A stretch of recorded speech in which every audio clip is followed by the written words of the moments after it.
साधना सिंह जी, महापौर गोरखपुर डॉक्टर मंगलेश श्रीवास्तव जी, विश्वविद्यालय के कुलपति प्रोफेसर जयप्रकाश पांडे जी, माननीय विधायकगण श्री फतेह बहादुर सिंह जी, विपिन सिंह जी, डॉक्टर धर्मेंद्र सिंह जी, प्रदीप शुक्ला जी, आज के इस कार्यक्रम में उपस्थित विश्वविद्यालय के सभी फैकल्टी मेंबर्स, विश्वविद्यालय के सभी स्नातक और परास्नातक के छात्र छात्राएं, उपस्थित महानुभाव,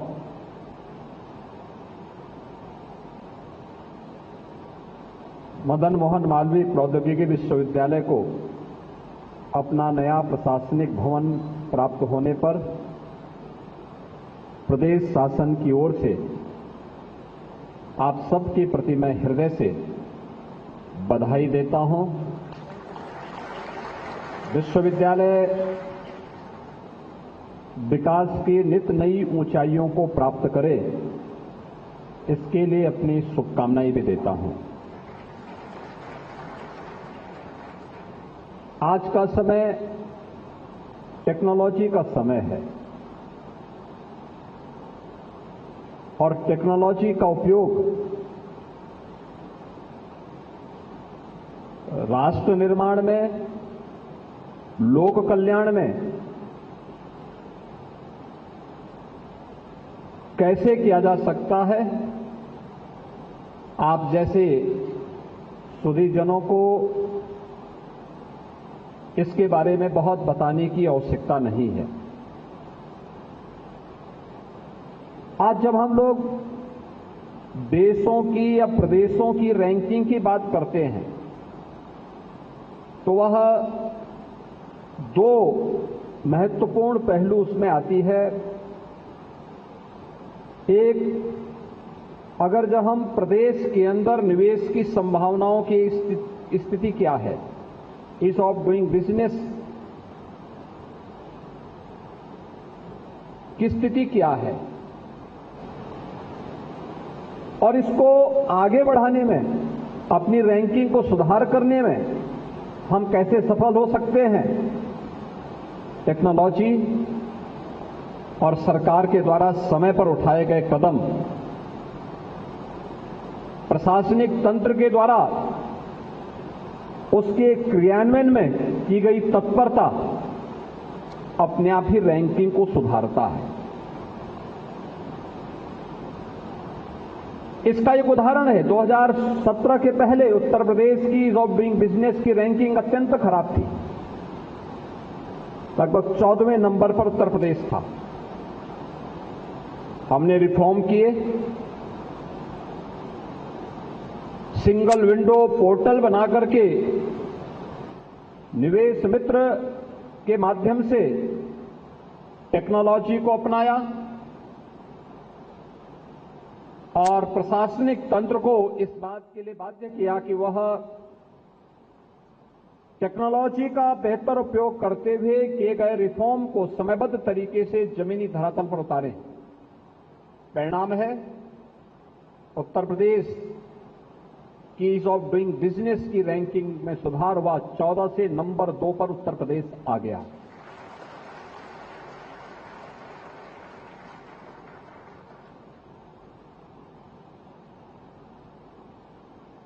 सरकार की योजनाओं को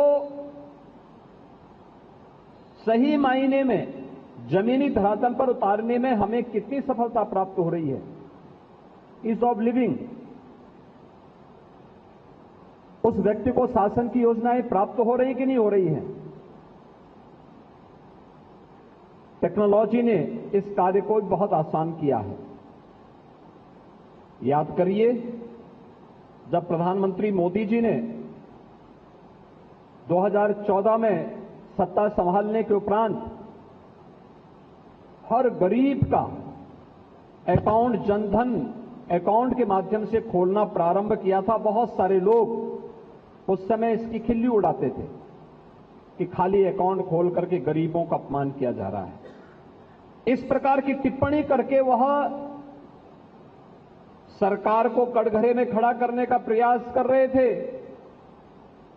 लेकिन उन्हें नहीं मालूम था कि इसकी अगली कड़ी क्या है। और उसके उपरांत जब प्रधानमंत्री मोदी जी ने सभी प्रकार के लेन देन एक गरीब का हो, एक सामान्य नागरिक का हो, एक कर्मचारी का हो या एक व्यापारी का, डीबीटी के माध्यम से इस कार्यक्रम को आगे बढ़ाया, तो आज परिणाम हम सबके सामने है। डिजिटल पेमेंट ने एक नई क्रांति ला करके प्रत्येक नागरिक के जीवन में भी एक क्रांतिकारी परिवर्तन लाने में और उसको भ्रष्टाचार मुक्त व्यवस्था देने में एक बड़ी भूमिका का निर्वहन किया है। टेक्नोलॉजी,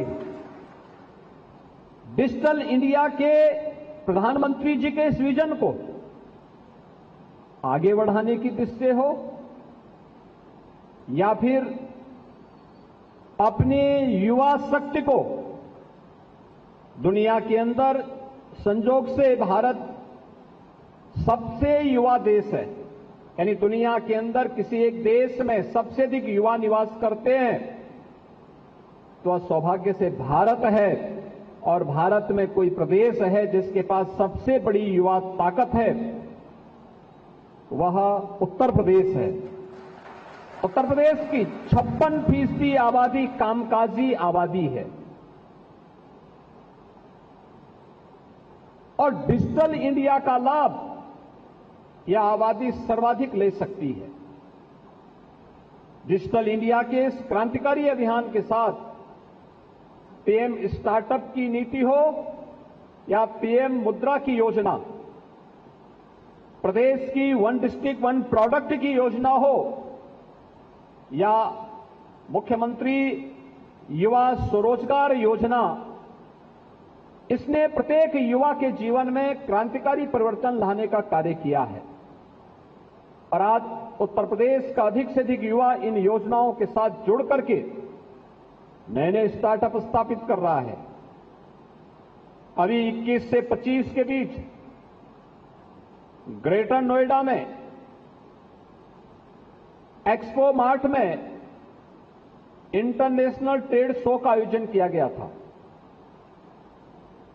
दुनिया के 500 बायर्स उसमें उपस्थित हुए थे और आश्चर्य करेंगे कि 3 दिनों में, यानी इन 5 दिनों में, पहले दिन तो राष्ट्रपति जी उद्घाटन में आई थी, तो पहले दिन तो 21 को तो केवल उद्घाटन की औपचारिकता हो पाई थी, लेकिन 22 से लेकर 25 के बीच लगभग 4 लाख लोग वहां पर आए और उन लोगों ने वहां पे इनोवेशन को भी देखा, उत्तर प्रदेश के पोटेंशियल को भी देखा। उत्तर प्रदेश के तमाम संस्थानों ने और खासतौर पर टेक्निकल इंस्टीट्यूशंस ने अपने अपने स्टार्टअप वहां पर स्थापित किए थे। लोगों को आश्चर्य था, क्या ये सब उत्तर प्रदेश में हो रहा है? उत्तर प्रदेश की ताकत का एहसास जिन्हें नहीं, वे लोग उत्तर प्रदेश के नाम पर प्रश्न खड़ा करते थे। लेकिन आज कोई व्यक्ति प्रश्न नहीं खड़ा कर सकता, क्योंकि 2000 से अधिक एग्जीबिटर्स अकेले उत्तर प्रदेश से इस इंटरनेशनल ट्रेड शो में उपस्थित हुए थे और उस इंटरनेशनल ट्रेड शो के माध्यम से उत्तर प्रदेश की पोटेंशियल को वहां पर प्रस्तुत करने का कार्य कर रहे थे। तमाम हमारे तकनीकी विश्वविद्यालयों के इनोवेशन भी वहां पे स्थापित किए गए थे, जिसको दुनिया देख रही थी कि अच्छा ये ताकत है उत्तर प्रदेश में। और आज इसीलिए जब मदन मोहन मालवीय प्रौद्योगिकी विश्वविद्यालय में मुझे आने का अवसर प्राप्त हुआ है, ढेर सारी संभावनाएं आपके लिए हैं, पूरी दुनिया खुली हुई है। इसमें हम अपने आप को जितना समाज की आवश्यकता क्या है उसके अनुरूप किसी इनोवेशन के साथ जोड़ करके अपने रिसर्च को प्रभावी ढंग से आगे बढ़ाने का कार्य करेंगे, उसके परिणाम उतने ही अच्छे होंगे। लेकिन इसके लिए आवश्यक होगा कि आपको पहले इन बातों को ध्यान में रखना होगा कि आप अपने विश्वविद्यालयों को, आज हमारी जो सबसे बड़ी चैलेंज क्या है, जो हमारे इनोवेशन और रिसर्च के सेंटर होने चाहिए, वे सरकार निरपेक्ष और समाज से निरपेक्ष हो चुके हैं। हमें निरपेक्ष भाव से नहीं, निरपेक्षता केवल भ्रष्टाचार के प्रति होनी चाहिए, अव्यवस्था के प्रति होनी चाहिए, किसी भी अराजकता के खिलाफ होनी चाहिए। हमें सरकार की योजनाओं के सापेक्ष, समाज सापेक्ष एक सकारात्मक रुख के साथ आगे बढ़ने के लिए अपने आप को तैयार करना होगा और उसके परिणाम आने में फिर कोई देर नहीं लगेगी। आज मुझे प्रसन्नता है, राज्य सरकार ने जैसे तय किया, जब 2017 में मुझे उत्तर प्रदेश की बागडोर सौंपी गई, तब उत्तर प्रदेश के अंदर केवल 2 साइबर थाने थे, एक लखनऊ में और एक गौतम बुद्ध नगर में। आज हम लोगों ने उत्तर प्रदेश के अंदर हर जनपद में एक साइबर थाने की स्थापना करवा दी है। हर जनपद में, हर थाने में साइबर हेल्प डेस्क की स्थापना भी कर दी है। अब विश्वविद्यालयों को और तकनीकी संस्थानों की जिम्मेदारी बनती है कि अगर साइबर थाना बनने हैं तो टेक्निकल सपोर्ट के लिए आप उनके साथ एमओयू कर सकते हैं। जैसे गोरखपुर जोन के साथ आज मदन मोहन मालवीय विश्वविद्यालय ने यहां के एडीजी पुलिस के साथ में आज ये एमओयू करते हुए गोरखपुर जोन को तकनीकी सपोर्ट के लिए विश्वविद्यालय जैसे आगे आया है, मुझे लगता है कि इससे अच्छा आपके सामने दूसरा अवसर हो ही नहीं सकता कि जहां कार्य होना है वे भी इसी समाज में मौजूद हैं, जिनके लिए कार्य होना है वे भी यहीं मौजूद हैं और जिन्हें कार्य करना है वे भी यहां मौजूद है। केवल इन कड़ियों को जोड़ने की आवश्यकता है और उन कड़ियों को जोड़ने का एक माध्यम प्रशासन बन सकता है, शासन बन सकता है और उन्हीं कड़ियों को जोड़ने का ये माध्यम विश्वविद्यालयों को भी प्रोएक्टिव होकर के बनना पड़ेगा। ऐसा नहीं कि हम देखें या अपने को ये माने, रे साहब इससे हमें क्या लेना देना, हमें तो अपना प्रोजेक्ट पूरा करना था और प्रोजेक्ट पूरा करके फिर अपने को साइड कर लिए। इससे परिणाम नहीं आने वाले हैं। हमें परिणाम देने के लिए प्रोएक्टिव बनना पड़ेगा। समाज की आवश्यकता क्या है, उस आवश्यकता के अनुरूप इनोवेशन को आगे बढ़ाना। अगर आपने कोई अच्छा रिसर्च किया है, उसका स्टडी पेपर देने के साथ ही उसे पेटेंट करने की दिशा में आगे बढ़ा देना और फिर सरकार के साथ मिल करके उस कार्यक्रम को लेकर के आगे बढ़ जाना।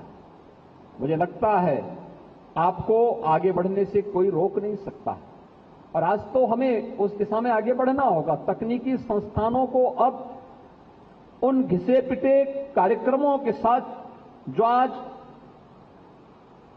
काफी पीछे छूट चुके हैं, उससे आगे बढ़ना होगा। इसमें हर एक क्षेत्र में नई संभावनाएं हैं। विश्वविद्यालयों को देखना होगा कि न्यू एज कोर्सेज को हम कैसे प्रभावी ढंग से अपने यहां लागू कर सकते हैं। और उत्तर प्रदेश में आज तो उत्तर भारत का सबसे बड़ा डाटा सेंटर भी उत्तर प्रदेश में बन चुका है। उस डाटा सेंटर के साथ हम कैसे अपने आप को जोड़ सकते हैं। देश का सबसे बड़ा रोबोटिक्स मैन्युफैक्चरिंग सेंटर वह उत्तर प्रदेश में बन चुका है। उसके साथ विश्वविद्यालय कैसे एमओयू करके अपने कार्यक्रमों को और अपने बच्चों को, अपने यहां के बच्चों को उनके साथ जोड़ सकता है, यह हमें प्रभावी ढंग से आगे बढ़ाना चाहिए। ड्रोन आज की आवश्यकता है, यह जीवन को और आसान कर सकता है। मैं जब मंच पे था तो मुझे माननीय सांसद जी ने यही पूछा, कहा कि इस संस्थान में क्या होता है। मैंने कहा यह एक टेक्निकल यूनिवर्सिटी है। यहां के जो स्नातक हैं, प्रास्नातक हैं, वे यहां से जब जाते हैं तो जो भी ऐसा कार्य है जो इंजीनियरिंग के फील्ड से जुड़ा हुआ है, तो ये सभी कार्य इन्हीं के माध्यम से आगे बढ़ता है। ये उस फील्ड की शुरुआत यहां से शुरू करते हैं और फिर ये लोग अलग अलग संस्थानों में जाकर के उन संस्थानों के कार्यक्रमों को आगे बढ़ाने में मदद करते हैं। तो उन्होंने कहा क्या मतलब? मैंने कहा आप फिल्मों में काम करते हैं? उन्होंने कहा हां। मैंने कहा वहां कैमरा इस्तेमाल होता है? कहा हां। मैंने कहा ये कैमरा भी यही लोग बनाते हैं, ये कैमरा कोई और नहीं बना लेता। ऊपर से कोई शॉट लेना हो तो ड्रोन में उसका उपयोग कर रहे हैं, ये ड्रोन भी यही लोग बनाते हैं। जो बाहर ड्रोन देखा है ये कहीं और नहीं बनता है। इन्हीं संस्थानों में समाज की आवश्यकता के अनुरूप अभी तक फिल्मों में उपयोग कर रहे थे या कहीं शादी ब्याह में उपयोग कर रहे थे, अब इसका उपयोग कृषि में भी होने लग गया है। आपने देखा होगा 10 लीटर क्षमता का कोई पेस्टिसाइड या कोई भी फर्टिलाइजर लेकर के, लिक्विड फर्टिलाइजर लेकर के वह ड्रोन जा सकता है और 1 एकड़ खेती को 10 मिनट के अंदर खाद का या दवा की छिड़काव करके उस किसान को दवा के दुष्परिणामों से मुक्त एक व्यवस्था दे सकता है और बेहतरीन तरीके से एक जैसे छिड़काव के साथ पूरी खेती को जोड़ सकता है। व्यक्ति पहले मैनुअली जब करता है तो या तो हाथ से खाद छिड़कता है या फिर वह कंधे में रख करके पेस्टिसाइड को छिड़कने के लिए मजबूर होता था। आप अनुभव कर सकते हैं कि जो पेस्टिसाइड जिससे जहरीले कीड़े मर रहे हों, उस व्यक्ति की क्या स्थिति होती होगी जो अपने कंधे में उसको सटा करके और फिर उससे छिड़काव करता होगा। टेक्नोलॉजी उसके लिए है और टेक्नोलॉजी ने, ड्रोन टेक्नोलॉजी ने उसकी स्थिति को और आसान किया है।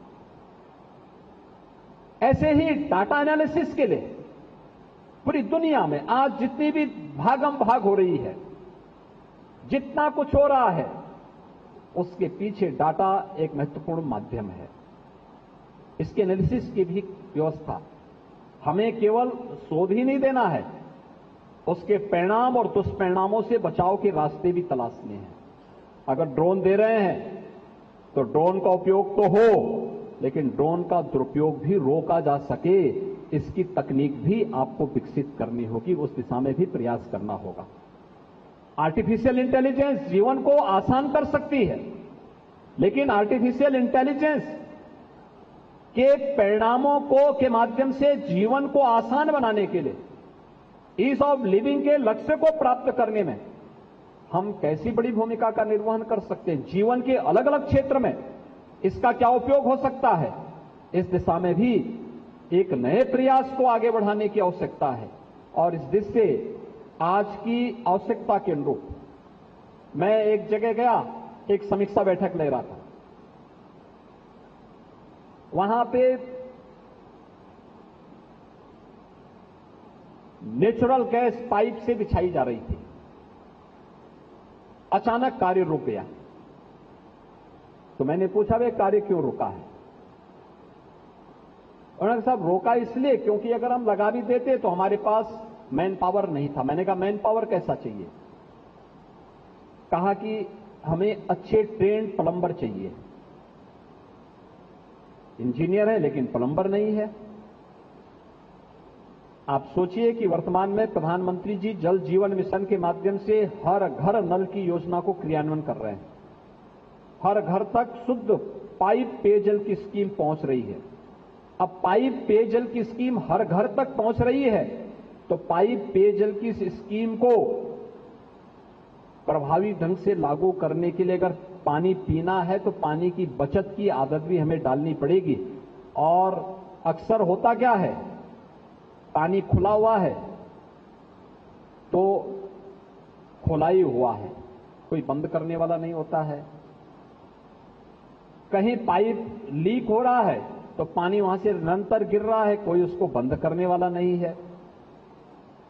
अगर हर गांव में ट्रेन प्लम्बर हो जाए और रेन वाटर हार्वेस्टिंग के साथ या जल की एक एक बूंद पानी के साथ जोड़ने के लिए हम लोगों को प्रेरित कर सकेंगे, तो यह योजना लंबे समय तक लोगों के जीवन में परिवर्तन करने का एक माध्यम बन सकती है, बहुत बड़ा माध्यम बन सकती है। लोगों की क्वालिटी ऑफ लाइफ देने में यह योजना सफल हो सकती है और उस कार्यक्रम के साथ हर नागरिक को जुड़ना चाहिए। लेकिन तकनीकी सपोर्ट के लिए हमारी तकनीकी संस्थानों को इसमें आगे आना चाहिए। आवास की सुविधा आज हर व्यक्ति की आवश्यकता है, हर व्यक्ति को आवास चाहिए, लेकिन आवास की तकनीक भी हम कैसे आसान कर सकते हैं, जल्दी घर बन सकें, सस्ते में घर बन सकें, हाई राइज बिल्डिंग बन सके, इसके लिए भी नई तकनीक विकसित करने के लिए कार्यक्रम को अब आगे बढ़ा सकते हैं। और जहां कहीं कुछ अच्छा कर रहे हैं वहां जाकर के उसे देखना, फिर उसमें सुधार की क्या गुंजाइश हो सकती है, अपनी लेबोरेटरी में आकर के उस कार्यक्रम को आगे बढ़ा देना। गोरखपुर हो या फिर प्रदेश के अलग अलग क्षेत्र, आपने देखा होगा हम लोगों ने 10 से 12 फरवरी 2023 को उत्तर प्रदेश का ग्लोबल इन्वेस्टर समिट किया था। ग्लोबल इन्वेस्टर समिट प्रदेश के अंदर 36 लाख करोड़ रुपए के निवेश के प्रस्तावों को लाने में सफल हुआ, लेकिन 36 लाख करोड़ के निवेश के प्रस्तावों को जमीनी धरातल पर उतारने के लिए हम लोगों को जिन कार्यक्रमों को आगे बढ़ाना है उनमें सबसे पहली आवश्यकता तो ये कि इतना ट्रेन्ड मैन पावर जो भी वहां के लिए योग्य मानव संपदा की आवश्यकता है, क्या उसको देने के लिए हमारी तकनीकी संस्थान आगे बढ़ पाएंगे। मैं गीडा में अभी हाल ही में एक कार्यक्रम में गया था और मैं वहां देख रहा था, लोगों की आवश्यकता है, ट्रेन्ड मैन पावर आवश्यकता है, लेकिन ट्रेन्ड मैन पावर नहीं मिल पाता है। अगर हम लोकल स्तर पर अपना तकनीकी सहयोग गीडा प्रशासन के साथ मिलकर के वहां पर किसी ऐसे संस्थान को जहां पे सर्टिफिकेट और डिप्लोमा के कार्यक्रम भी इसके साथ चलें और फिर इंडस्ट्री की रिक्वायरमेंट के हिसाब से उसकी आपूर्ति करने में हम भी अपना तकनीकी सपोर्ट करेंगे, तो आपको भी विश्वविद्यालय की अतिरिक्त आमदनी भी होगी, लेकिन साथ साथ योग्य और ट्रेन्ड मैन पावर पहले दिन से आपको वहां पर उस इंडस्ट्रीज के लिए उपलब्ध हो जाएंगे। प्रदेश सरकार ने इस दृष्टि से हर इंडस्ट्री के लिए एक व्यवस्था और भी की है। बहुत सारे लोग ऐसे होते हैं, बच्चे ऐसे होते हैं जिनकी परिवारों की आर्थिक स्थिति ऐसी नहीं होती कि वे अपने सर्टिफिकेट, डिप्लोमा या डिग्री कोर्स को आगे बढ़ा सकें। नेशनल एजुकेशन पॉलिसी ने जहां इन संभावनाओं को आगे बढ़ाने में मदद की है, वहीं पीएम इंटर्नशिप की स्कीम और सीएम इंटर्नशिप स्कीम इसमें बड़ी मददगार हो सकती है। हर उस जो 3 महीने 6 महीने के किसी सर्टिफिकेट कोर्स के साथ जो युवा जुड़ना चाहता है, 1 साल के किसी सर्टिफिकेट या डिप्लोमा कोर्स के साथ कोई जुड़ना चाहता है, इसके लिए इंडस्ट्री के साथ या वहां के प्रशासन के साथ हमारे एमओयू अत्यंत मददगार हो सकते हैं। और मुझे प्रसन्नता है मदन मोहन मालवीय प्रौद्योगिकी विश्वविद्यालय इस दिशा में इन प्रयासों को आगे बढ़ाने के लिए पूरी सकारात्मक ऊर्जा के साथ कार्य कर रहा है। यहां से निकले हुए स्नातक और परास्नातक देश और दुनिया के अत्यंत प्रतिष्ठित संस्थानों में जाकर के कार्य कर रहे हैं। हमारा प्रयास होना चाहिए कि प्रधानमंत्री जी ने जो एक प्लेटफॉर्म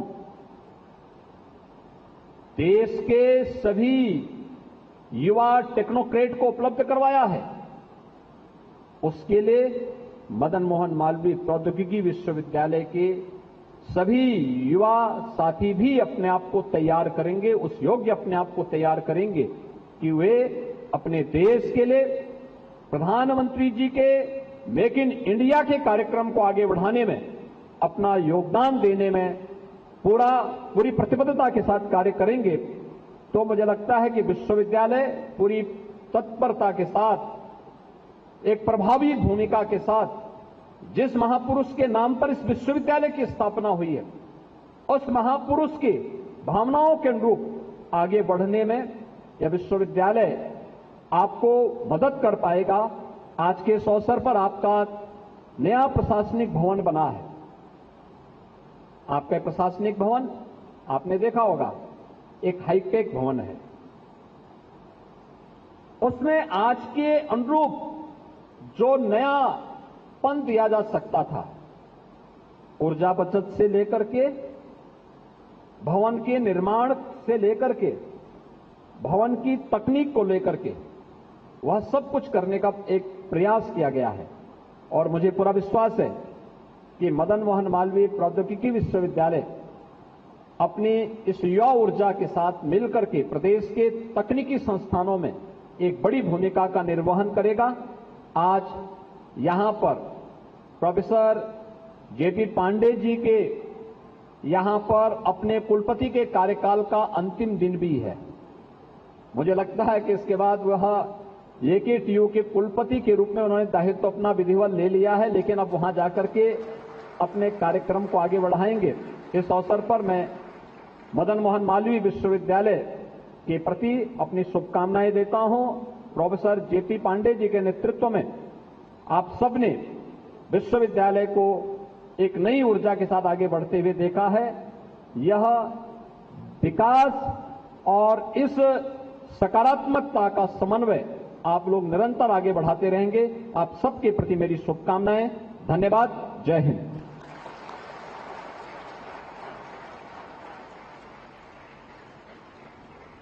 तो बता दें कि मुख्यमंत्री योगी आदित्यनाथ गोरखपुर के दौरे पर हैं और इसी बीच में वो मदन मोहन मालवीय यूनिवर्सिटी पहुंचे, जहां पर जाकर उन्होंने प्रशासन भवन का उद्घाटन किया और इसके साथ ही जनसभा को संबोधित भी किया, छात्रों को संबोधित भी किया, जिसमें उन्होंने कई बातें कही, खासकर कि उत्तर प्रदेश के विकास को लेकर और टेक्नोलॉजी के इस्तेमाल को लेकर। उन्होंने बताया कि टेक्नोलॉजी का जो इस्तेमाल है वो कितना जरूरी है जनजीवन के लिए और उसे किस तरीके से लगातार हम यहाँ पर विकास का जो रास्ता है उसकी तरफ प्रगति करते हैं। तो बदलते यूपी को देखकर लोग हैरान हैं। सरकार की योजना धरती पर उतर रही है। योजनाओं को लेकर उन्होंने तमाम जानकारी दी। 2017 से पहले जो यूपी की रैंकिंग खराब थी उसको लेकर उन्होंने बताया और अब जो बदलाव आया है उत्तर प्रदेश